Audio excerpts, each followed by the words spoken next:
Tatudu hag an eve ur blijadur e kavout ar c'hanor var bali breizevel bep zadant vintin.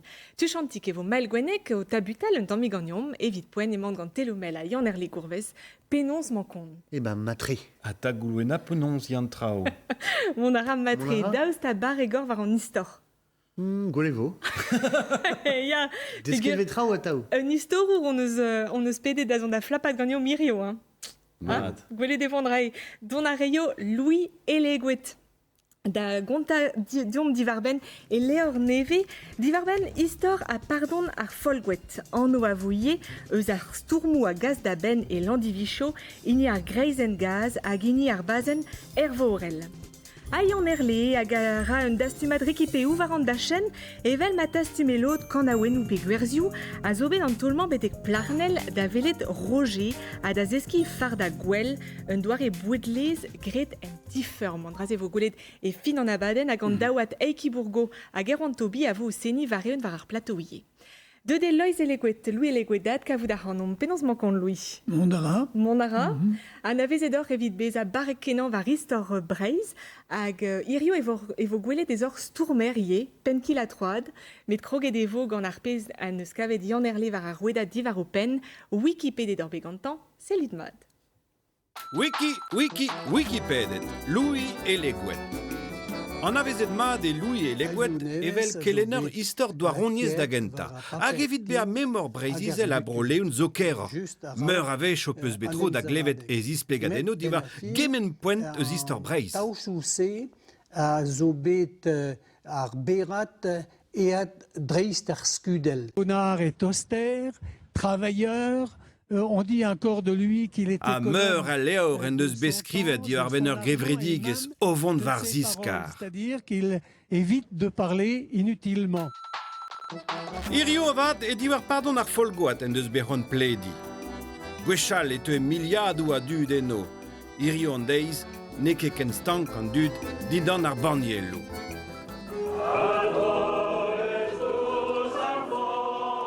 Penons taet unan deus bras a pardon nu ar vro da bardonik. Diwar ze emam o vont da lakad ar goz just a war.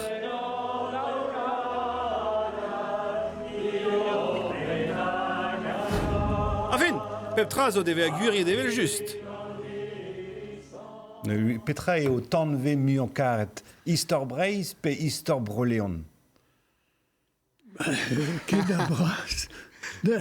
Ma vez barnet da hepez me skrivet ez eo broleon, me ma me skrivet mior divar ben broleon e ouie a blamour ez eo ur vro hag an avezan gwellor. Hag a leoniz ne penons et laret e ve in piz pe tamon in stag deus a religion mur vida real an dreiz o klichet out an penam nan? Bet in bet, me un traoù a zak en buen manin ken kemen sur, zo sur. Bon, da houde, mont tud in da vont var a raok. Hag a ne jomont ket e gaftin re da strandi, mont var a raok o zeo. Nin ket die kouzerien an avezet merket, non, mont var a raok. Bon, ba mont var a rok, dion var rok. Skrivet eus peus dija leur youker divar ben brobagan a broleon, an tolman eo divar ben ar folgwet. Leor ken skrivet gant Georges Provost, penons e deudor ar zonj sevel a leor ze. Ben a fin, Charles Kermareg o zeo, neus goulennet digeneom skriva divar ben pardon ar folgwet. Perag, a blamou emean, e no a envourio disevel, da a pez en eus an avezet pa oa bionik. Hag ni, an daou, e boz enem lavaret, ya, na zo plijus etu e boz enem laket da labouret. Hag ouspen, Georges Provost, neus labouret mareat divar ben ar pardonioù, peguir, en de skrivet en dezen, divar ben ar pardonioù, hag a pirinachou, peta e c'houezekvet hag an seitekvet kantvet. Setu, boz enem laket, an daou. Mais Louis Peta vez kavet e leor nu ur pezmel leor yo. Bezo fotoioù, petra un dastumadik, peta ve kavet barz a leor man. Histor ar folgoat, histor santuaj ar folgot, hag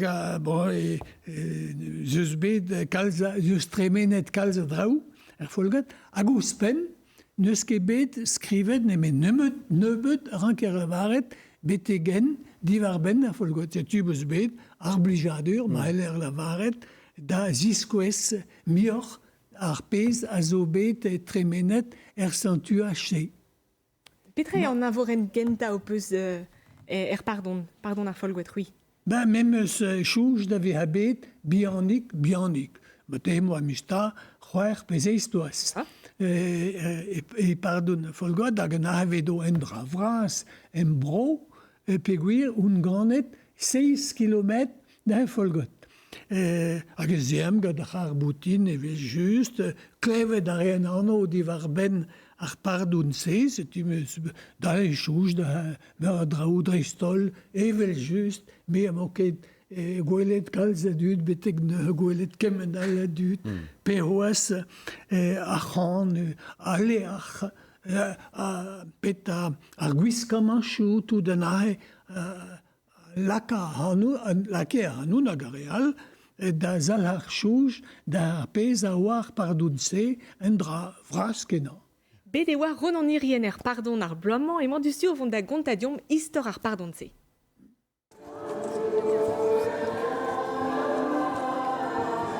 Mer a vil pardroner avez ataou e folgoat d'an neiz aviz gengolo, dervez ginivelez a vehez, petamant sulvez kenta miz gengolo. Unan deus brasa pardonou breiz eo bet hag ez eo ataou. Don da ra an dud deus bro leon da genta tout, met deus pellorie. Lo da zeu va rozreit. Don da reon ga baniel o varez evit a brosesioun, tout plougerne gad oz antigou. Da fin a brosesioun ema gwehezu a folgoat douget ga c'hwezek goaz.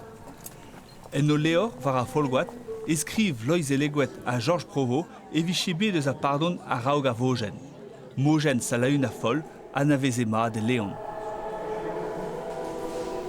Mais je me ploarzel de 8 km de hamon, mais étant me suis clevet histoire salaun ar fol a gennes ar paouiaouengse et d'autres ket gwal intelligent, mais de renta service d'un dud et domat hag a mondaria et tout ez ar c'hoajou en er ganda Ave Maria, Ave Maria. A paoa marvet a pokez salaun e oa be savet var evez vleunien les skrive varni e lizerenou aour Ave Maria. Daou her kenta ar beden da vari. Comprenta, motrez eus bet neus bet gwelet ar gwerc'hez vari o ton dre ar c'hoat mose hag o koze aldea. Vije ket deuet gwerc'hez vari da velet président kuzul département, petamant mier les navet, non, a revien atao. A revien evel e lourd, petamant de Portugal, petamant broioù retter, pa vez en dramenag mosi, tut passé simple, passé igel, passé hag a eno vez desket vid tout an dut, beha sioul, beha pedi hag a mont la greski gant ar feiz. E le haleo folgoat vien kostez lamp devenek e bord ar steraoun e vichebe ganet a vogen, met ar heunen adet eno a zo kresket e kalon bro leon. Eus ar bemzekvet da zeitekvet kanvet ez eo bet ar c'henta pelerinaj e brezizel, brudet de leon evel just, met die e treger hag e kerne. Men kenta an iliz gotek dibarman a vichebe laket ga Yann Pevar dug breiz. An dukedal, evel Yann Pem, an o blanset bro leon, o deus paiet o lod deus an ilizie. A zaleg a zetekvet kanvet et te nebetor a dud da pardon. Men nerz a zo roet dehan en dro, a zaleg triver kant triugen, ga krez kult ar verrez vari. Enotek an eiz a tregon et te ouspen pevar ugen me la biririnet a c'hwer kant belek. A baoe a blavechou notek an triugen et tigresk a biririnet evel mara a feiz et touez a vretonet. Erio e vez en digme la bardounerien a tao me mestra. La feiz neza e kouzel kandra brezounek tout narek. Narek plikin. Be ploaz e vehan evit an overn brezounek da genta hag evit ar gouspero go devern war l'ar. Ataou un deuet d'amant gant va mam goz gwechal hag gant va geren setu a bouez don amant e pad ar bloaz e vez ket pardon a folgoet. C'huntrol d'ar pardonioù al e brezizel, neus amant fez dis sakre bet. amma emandu da greffad o feiz o l'assemblès. Louis, Ja. eus hag eus tumont ar pardon ebe a Christian eb kredi dans notre doué. Ja, sûr. Ya? Sûr. Blamour, mais pardon ar folgod a zo stag da ur zevenadur. Stag da ha bez ur beus an e vezet sur eo e vez maried tud de beta hag a za da volgod da blamour an ae ar a parti da ur wistor. Ya. Mon a rappel ur evit ar feiz neuze. Ja. Mais figure barzor Bern pardon nual e braiz eve golet de nous onket tavarniou, tostos, poiriboulou, a neus trao nemet sacre. Ben, et Broléon et mon. Ya.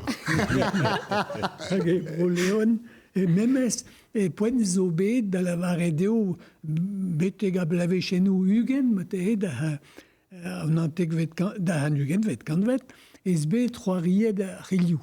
Ya. Hag bon a zo bet dirichenet. Tout da pez, hele be a gred ele hal, a zo bet dirichenet e Broléon ken kristenal neube da walach a zo. Kontet o peus e oa avechou bodadegou gant goazet epken. Ya. Petra war bodadegou ze? Ben, ja, na vedo manifestadegou politikel, zeus bet, dreistol evit diven a skolioù katolik. Perag gant goazet epken, a blamour vedo menos hag a laboure kreñ walach divar ar blave chenou Hugen, amat kalz divisator, hag a lavare pep goaz a vedo zoudard evit an aotre doué. Hag nevez ket kavet, zoudardet e tous kamehet. Ah, sais-tu. Pesor pardon nual e breiz a zo a live gant emañ, gant iniar folgouet. Bon, santez an palut, santez an alre, heller lavad, rumegol, ye, just, hag a zo, pardon a zo bet a bouez, hag a zo a tao mate, ya, setu ahe ar pardonio brasa, maen don plan kere. La varede o peus e vanketud etre Hugen a pempla a ganterkorn ie de boe pegouz ez eus motor a dud egese a dreistol an dud se. Bon, a rehe a zo bet e anet davon, joujan, divar a blave chenou, pever Hugen, pevar dro. Paouan diaouan, da la varedeo beteg a blave chenou deg a tre Hugen, e vehe tud mariet da vaouet. Hag a greisto ez eus bet entrour kre hag a zo an a veze divid meur a dra. Zetu, beran kan lavaret, me meuzenem ou lennet, a lies me petra zo e ruet. Kaout a radin a trour se a zo duet da ar chanchamanchou bras o deus renet divar a blavechenou tri Hugen.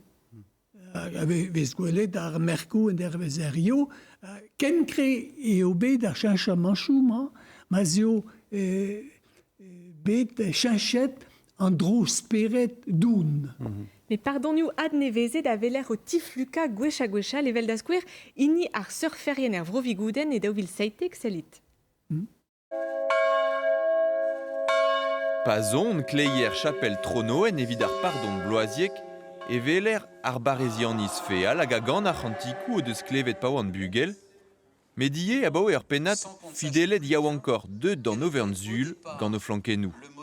O bern reaoun zo, me jomant ti mixton memes gwell piem reaoun teuf gounou flanch per. A reaoun se meus got se bedet, meus got o fas. Hag bon, na jom be peus got o pas, bouze bevel o tud ton fit euf ve. Banielou dirag, plankenou trokein, setu renevez edie, lid kant vloaziek ar brosession. L'agence me bein deus bezebet a pemplaso mon arbre bloa. An ekevil, surtout den namsre you zo gnom. Neske bet moed de la nevern mes, mais ben di bers we kevil we. Me gav la we brau we. Voilà, on nevern brau ze bet, on nevern kar. avec la procession de bébé, la gueule toute. Neke parabolen Jesus o vale varandou ou abed em bannet gant ar bele garok beniga ar plankenou. Med mesk e oa der speret ar surf a gini a religion katolik. Gina notre deus zioun leu var mour, pe la neus la e dange an bev ar mour, naz un sport, ze dange var mour, seto in kont ve benig de ar planche vi notre deus chuk an leu var mour.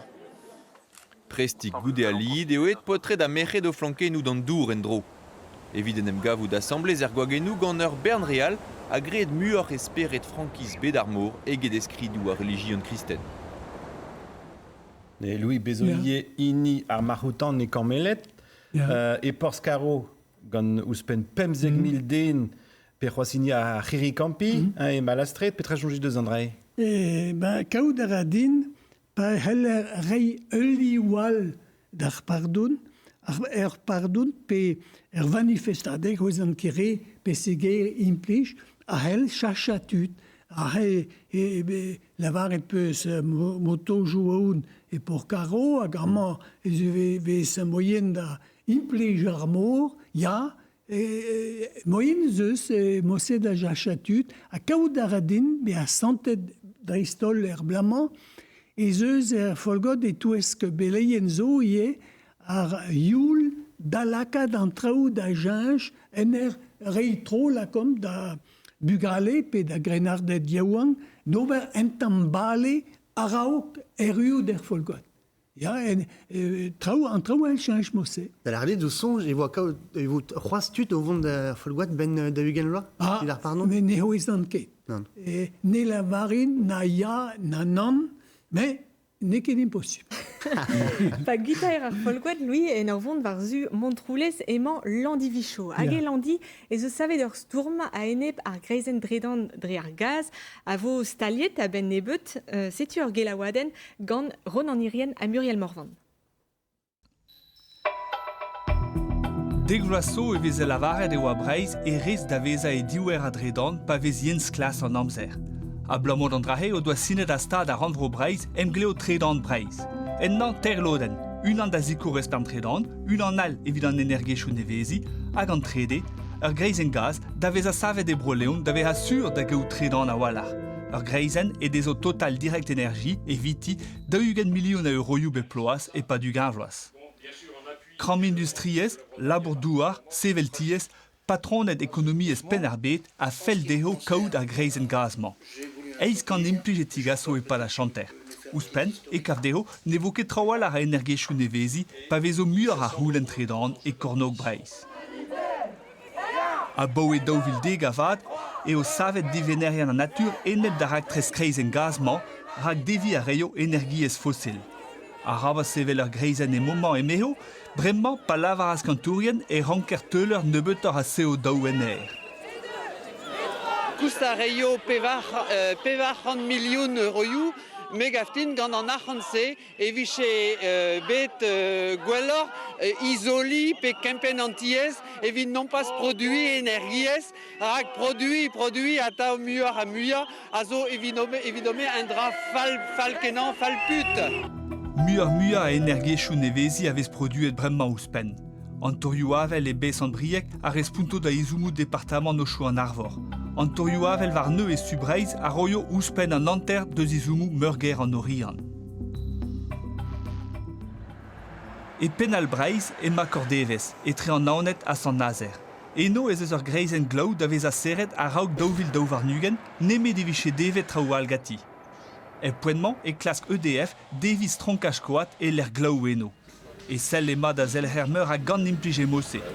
Betek daouvil c'hwer varnugen sanset, rak neuze e viche digoret kreizen nucléel EPR Flamanville. Ouspen e vo kevreet i verzoun a Breizh evit an tredan. A han da daouvil c'hwer varnugen e vo muior a dourioù avel en i verzoun. Pa vezo maread avel eno, ne heno ket i verzouniz implij tout an energiez produet e mosse. A pez a vo a re, a helo bet ha kaset a Breizh. Starget eo siemens da zevel a greizen gaz e landi vicho evit total direct energi. Ben daouvlaz amañ e zeio endro a greizen sanset. evit kememment e negociements pevaran anterkan miliun euroioù diga total.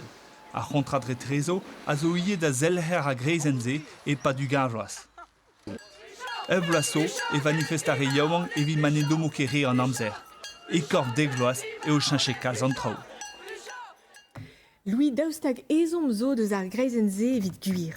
Nem houlen rannier, peta zo essor da gaz da zigas e maneket an dredan eo. Hag ouspen e da pez meus bet desket gwechal, nevez kollet nemet tam dregan da an dredan, pa vez mos kaset mosse, va 1000 kilometres. Da lavaret eo, nentra. Perak, e ze zioum da brodui kemese a dredan e brohal.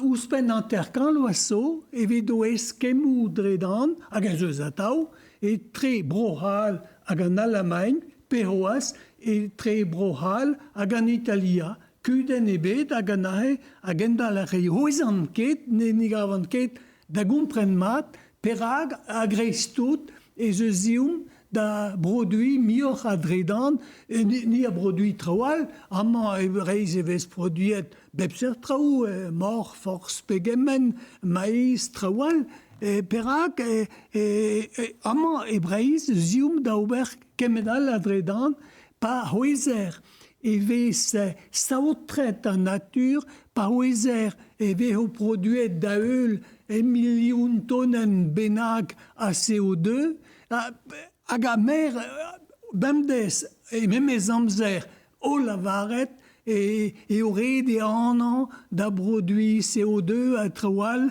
hag e o red a kontroleo lakat an ekologiez da dalvezout.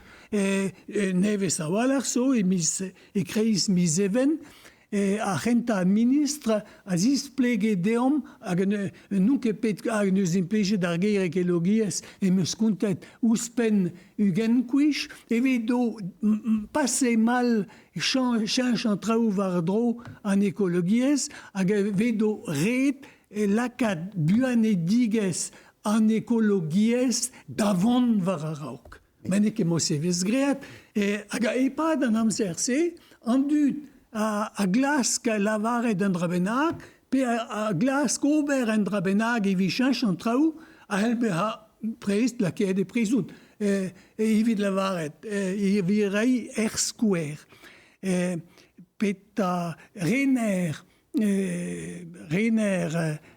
nas gevre digez evit an ekologiez, a zo bet la dalhet pad 6 eur bennak e ti archerien landi perak, blamour e d'oc'hon d'obaraoun na zo iskis.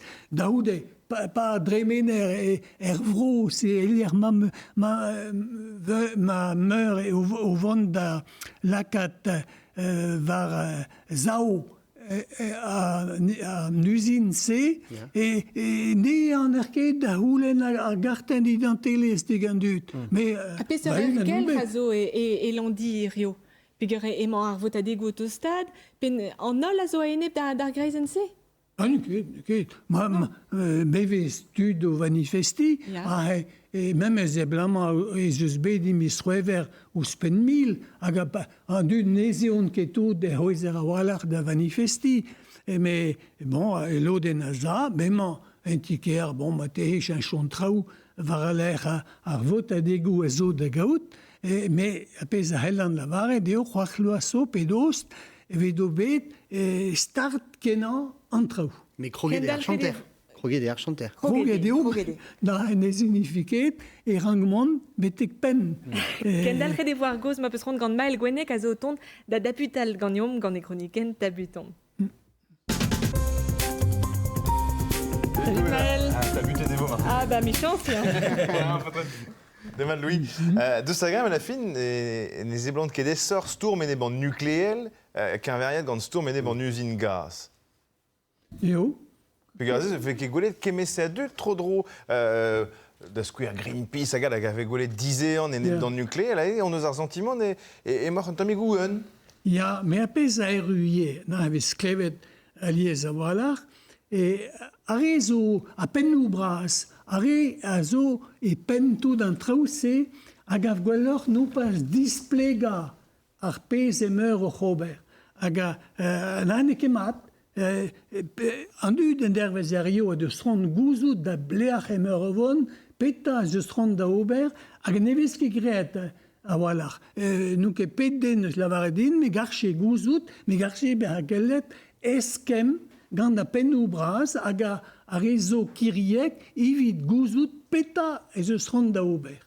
Perazim eus klevet, war o lavaret, pe se mod oa treuskas energiez d'ur vrodenal. Gouzout ar mad an energiez ave kaset d'ur vrodenal iriwande eo energiez an nucléel. Si tu pet ave fait un diskoulm padus er vezor, evit kat tredan en breiz, ave fait padus, n'ave fait na nucléel, na gaz, na glaou, na mewar. Ben, ne go prenant ket peptra.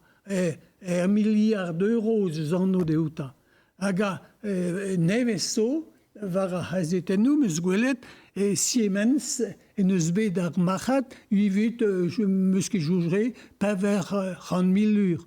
1.000 euros hag a peta ur gad a reiz, peta rei total gad a reiz. Peta eo an achan se vez roet da dotal. Total a zigas urcher deom evit ma zafam da lehal, evit ma ne jomchen ket da zelet da pez vez great leach ma zeus rond da lakat ar greizen se, me ne ket frez an traoù. Ma red vefe da dotal, hag a vefe be red be great an a bopel zo, displega a tao. Ma vefe displeget marteze fer bet adu. N'om ket tu saut. Mais dremez eo bet da santet, spi ou peus c'hoaz me meustra don a ben da vont a ene betek pen ar greizenze?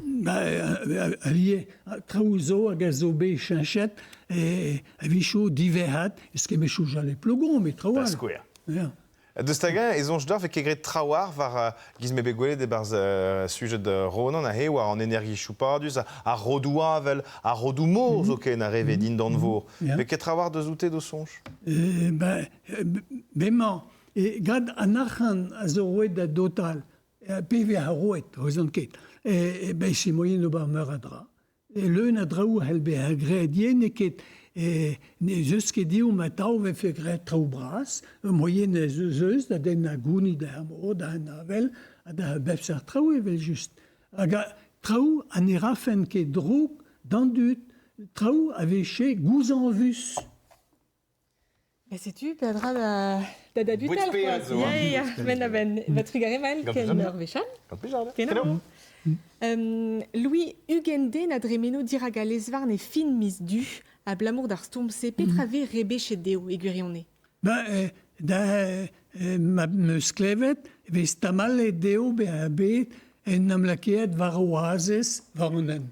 Blamour da virat da a chamionou pe an autojou da dremen. Ne ket kalzodra gav ket din vecheoum na ober kemenal drouj evit ken neube da dra. An zo sur war vefe deus ur zad e landi pe deus kernitron a land. Inam reg mose zo hag ouspen red ur gwelet pe gemen ar cherien a vez pa vez un tamm manifestadek benak. Kemen gwelet meus dan a zeus emisanter zo, pe mate daomis, hag vedo kemen ar cherien eget hag a manifestud o manifesti. Pedon zet ar spi me meustra pe gur ahe ver enebet deus ur pez melen bregerez total hag deus ar stad var me meustro ahe pedon zet red evit kaout spi. Red eo ie en emziven. Red o en emziven, bon, ne ket deas a tao, me hag a ouspen gwelet a vez great, a c'hem a zo, etre a pez a zo divenet hag ar pez a vez great. Joezus eo, me un dra zo sur, c'hoant ez eus da ober aon d'an dut. An o peus ket daon? Pascal. Pascal Zodra, d'accord. Chila met po un ton son erez ouementelo. Il y a un ton son erez. Alors, pez melgouel avait beb bloa et gourin, pen kentamis gwengolo, hag an vet festival ar zonerien an ni, hag goudaret Louis e oa gwechal ar gwellman stag deus ar pardon sant nerve e gourin. Yeah. Allez, chila oant neuze ar rezouet ar maout ganto, gant Aiki Bourgo ouz ar guitar, hag Geron Toubi ouz an accordéons, hag an ton zan vet les talons du Far West. Gen bremag.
Tu as kavet an daouet e fin an abaden, a marteze peus betro dija da vele d'an daou son ermont son e de deus aliezmat gant yann fanch kemener.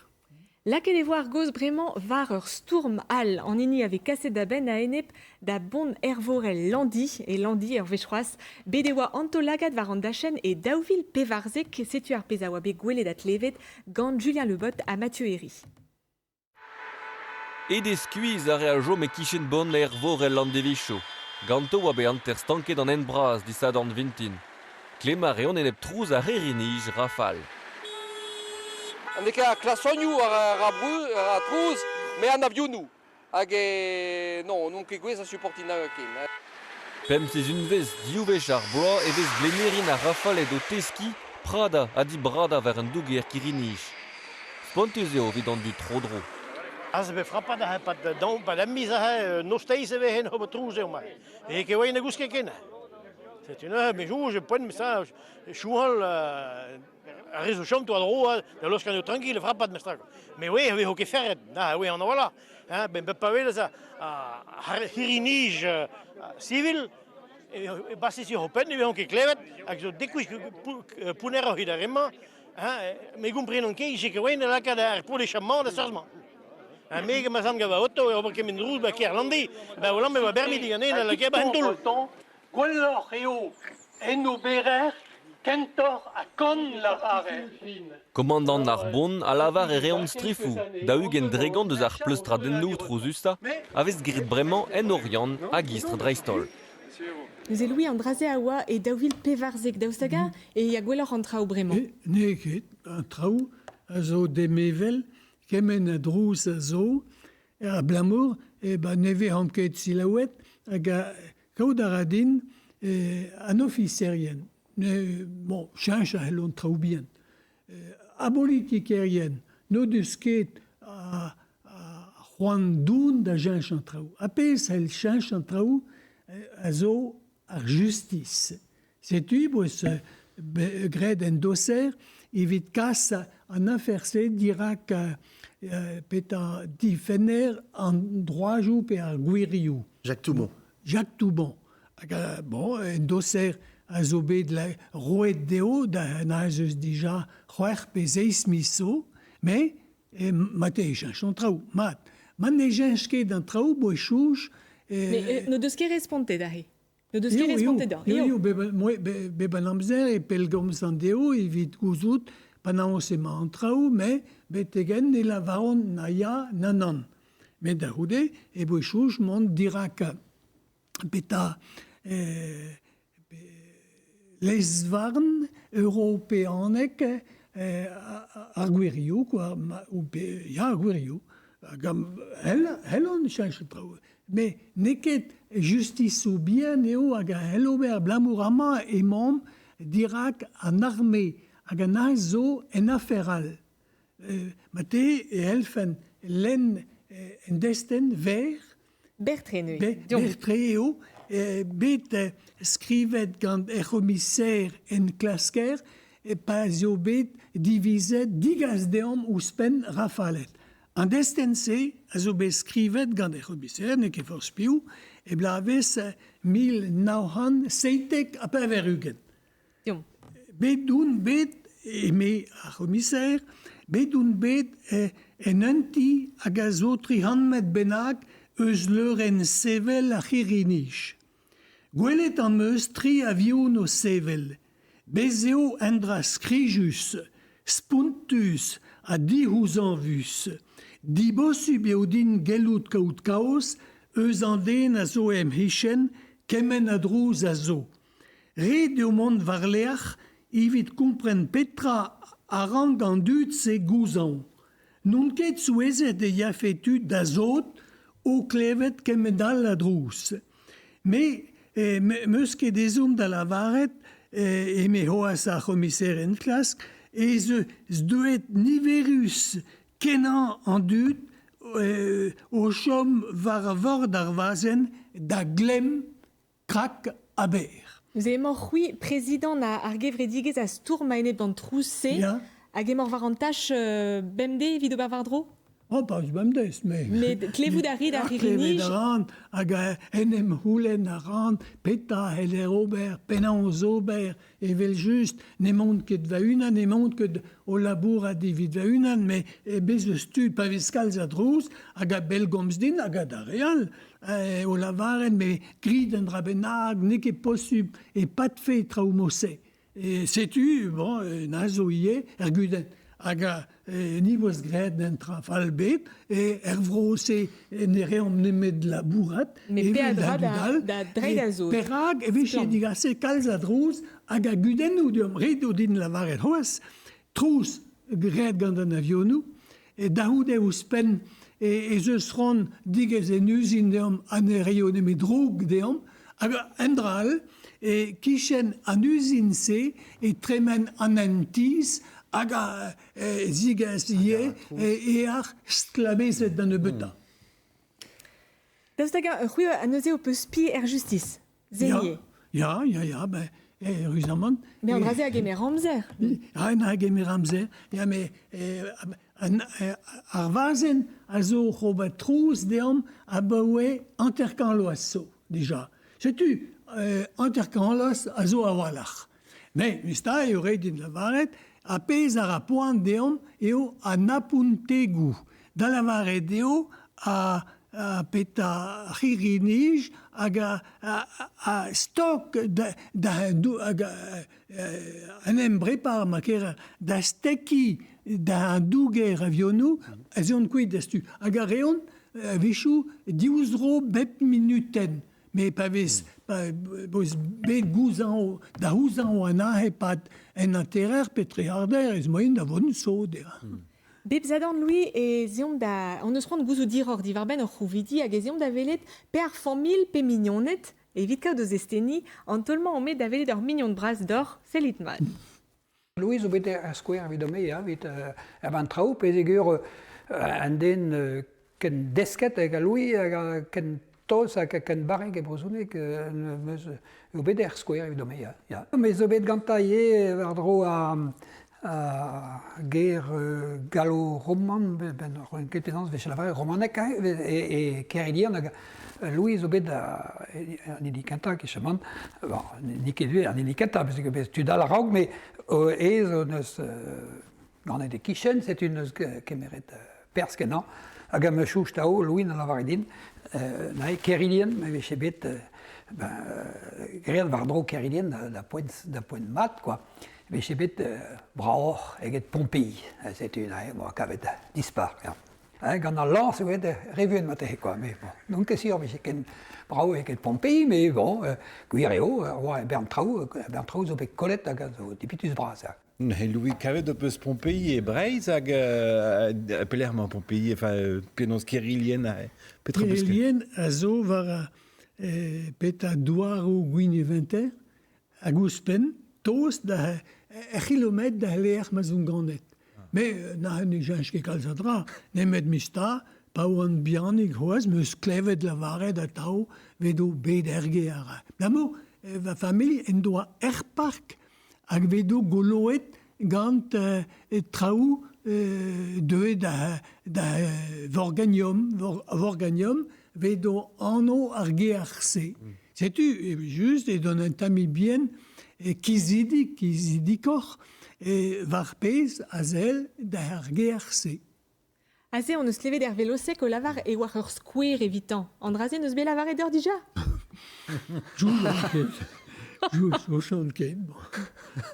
On eus ket laket ar goz var ar prezegenou a roet gwechal. Var pez ur danve e yit da prezegeni a vechou. Bon, var ar pez zo bet goulennet digenen, da lavar edeo var ar pez a navez an mate ar gwella, da lavar edeo ar julodet, a labour a lin, a labour douar, istor traouigou divar ben istor broleon, traou a zo da lavar, hag anae a zo ie en dra a bouez evidoun a blamour e velan, an dud a zo bet kujet da houto ou istor, a pez a zo eruet, e vez bemañ kontant da ouzout e vel just. Perag ne vez fenket, ran vez tao da ouzout gwelloc'h a pez a zo en dro da bepini.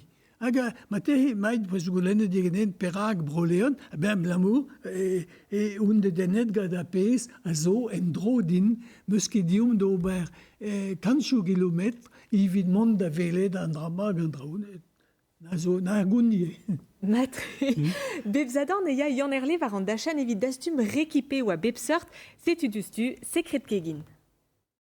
Ah, ta tudou. An rein ouzit ket met so don gant ar zaout brisdu a dreistol gant a pez a vez gret gant o lez. A digwe ar amad rag em gavemeus gant Roger e Plarnel e bar Stifern Biana Avro. Allez, deux da heul.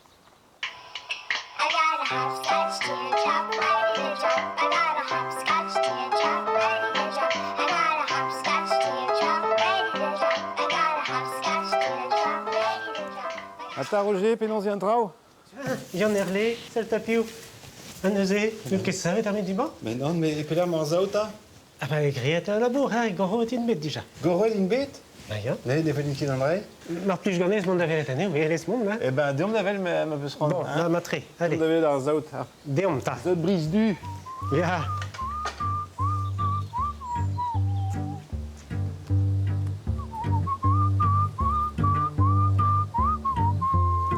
Maar, dus daar, toen het er is, mijn opeurie.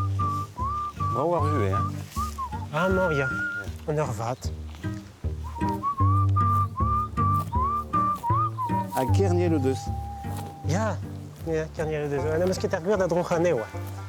Evit, bezos actrice, evit savete Arwen. Oké. Bas actrice, dan is het er weer dat droog Kerniel. Hag perak te ste di babet saout brise du, gise. Dagenta evit alias. Ja? Ja, dan vez alias, also dispar evit oberkeus. A da heul, bah, vas u kozo doa Arwen se, hein. Dus la wenun da gendechel, labour vas ut koz. Ne terra keus gant a lez hag oberez gwellie. Sais-tu, ja, ober ar gwell, ben, andrazez zo merk ar brise du. Neus ket maneke gret gant lez brise du, ne ket gwell, zenie? Alors, ah bah oui, le but mesio, ne ket gwerken. Bremañ eus stud ober gwell gant ar froment pe an armoriken. Ok. Et saout deus ar vo meustra. Ah, force penaos, hein. Gant real neus ket ar gwir da ober. Enfin, ne vo ket anvet gwell a tao, quoi. Gret eo bet en klaskou. Var leazou al, a nin ket deud a ben d'ober lez teo. Me gant ar brise du, in deud a ben. Moarvat ar brise du, a ro dija ar gwellioù se. Neuze, bon, ne ket resis roaz, me emaint ober en klaskou foaz war an dan vese. C'est bezus. C'est bezus. Andrazez... Tu fez diskwez dom, pesa mod eve gret ar gwell? Ah bah, ma fel dit, ja, la ket neus do leaz da doma, evit prienti ar mintinman eran. Ok. Hein? Bez ag amont? Mais petraz, oh là là. Ah, plijout ar dezibler flou. Ah, wallet. Ah, scrap. Ah, scrap.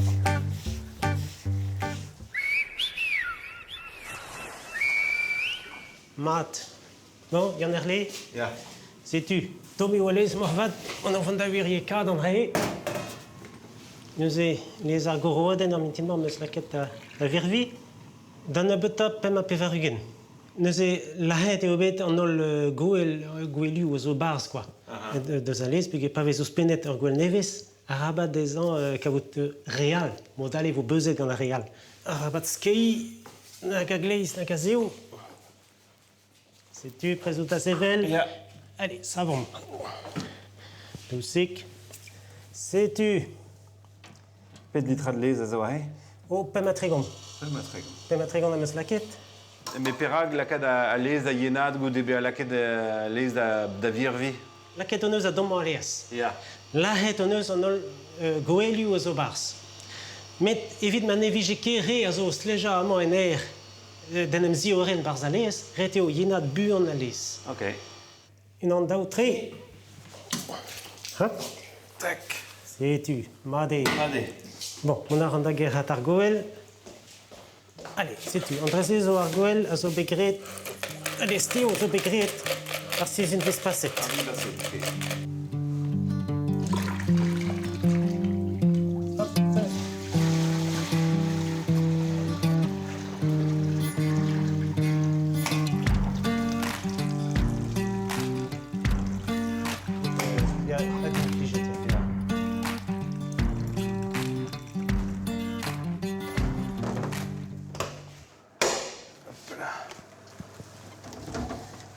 Ma tudou, chomede ar gwell pat pider vez en armel tom, da dreganderez, vraiment e poen lakadne en armel yen.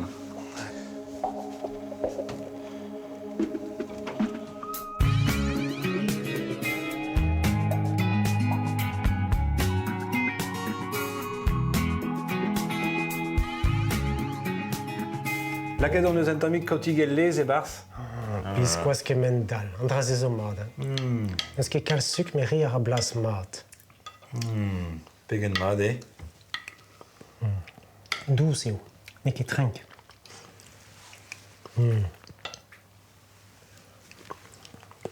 En den en doa lavar edin eo volouz evit ar stomak. Ja. Mat eo, Trugare, Roger. Benos douedit. Hag ba kenavo da. Kenavo.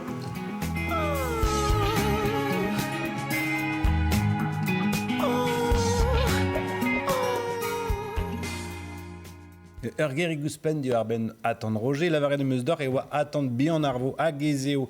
Eisbur zaout bris du, eisbur bris du, nemeken. Met ouspen fourmach, ouspen lez, ouspen amman, ave prouet gantan, energies avec gradie. Emre ne Roger, a drugare da ban eloueol a zo var e angar. Ne ma kid ave la neon e plarnel, André Rayovad. Mais qui est gris and gaz, ça vous entend? Non.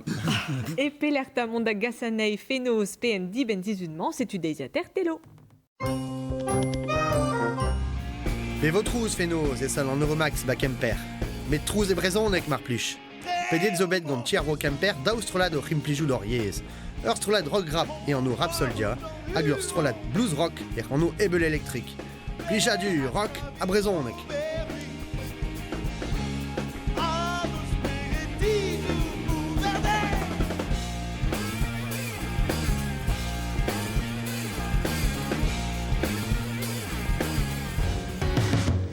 Arstrolade Dolgrez a vos criers une à eux, gant un droya des braïs. Dolgrez a zone triade blues et spécial. Qu'on ait des vés créolek ganto. Golé des voir Arstrolade et Noriand d'ar zeite galvizere, dans Driver et Sarzaou, a dans Danteguer Ostren.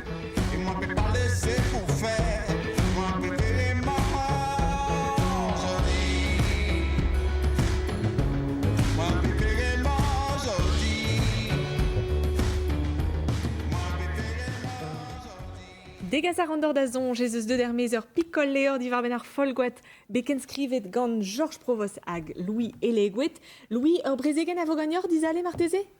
Ja, bezuz da veha e kafe brezvounek eles navan da renta meher da avis du, da deirer. Divar ben Petra? Divar ben a c'hanaouennou gwechal e breiz. Matre. Matehe mior e broleon. Niskis. Mais a zis plego hag a Janber premel hag anno gant er vouez Hag evo marea da dut, evel boaz.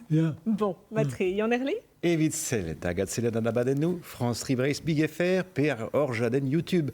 Ar zizun a zeu e vo lidet anterkan loa an ar geverdigez dour a sterio breiz gant Pauline Kerskaven. Trugar evraz Louis Elegouet da vezadet o stol bali breiz da flapat gagnom, ur c'helener istor evel d'or remije karet kaut, chomet e vefem da gilaou e pad ur prant a troaz melar d'or, a kalon evit ar stourmou o peus da gaz da ben, on eus hol da gaz da ben egurionne. Ki mi a di a reom gant son e restelo. Ya promenite de wabedjor klozan an abaden gant an dawat Aiki Bourgo hag ewan tobi, an tolman an ton a zonbet le cerisier, a mo peus randon da gilaouto ki de enezen ars d'an dregon a vizere a zevo plijadur force pegemen. Ken ar sidin a zeu. Kenavo.